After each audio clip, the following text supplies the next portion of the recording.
Hacks can be perpetrated on any system, but comparisons between these different types of systems can be useful in highlighting more features of how hacks operate. For example, the tax code versus computer code. The tax code isn't software. It doesn't run on a computer. But you can still think of it as code in the computer sense of the term. It's a series of algorithms that takes an input, financial information for the year, and produces an output, the amount of tax owed. The tax code is incredibly complex.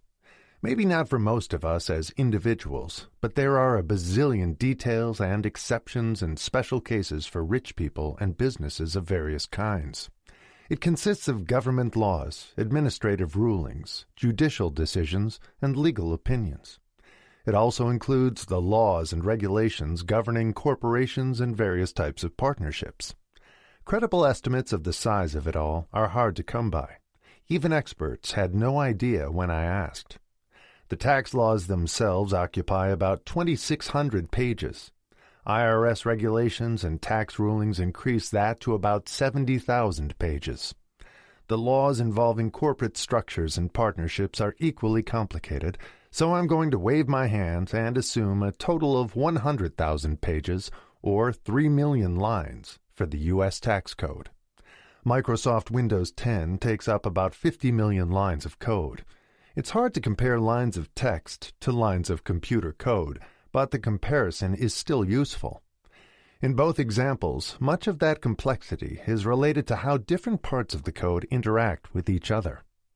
All computer code contains bugs.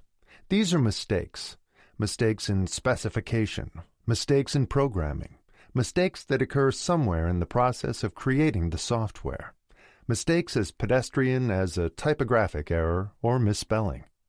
Modern software applications generally have hundreds, if not thousands, of bugs. These bugs are in all the software that you're currently using, in your computer, on your phone, in whatever Internet of Things, IoT, devices you have around your home and work.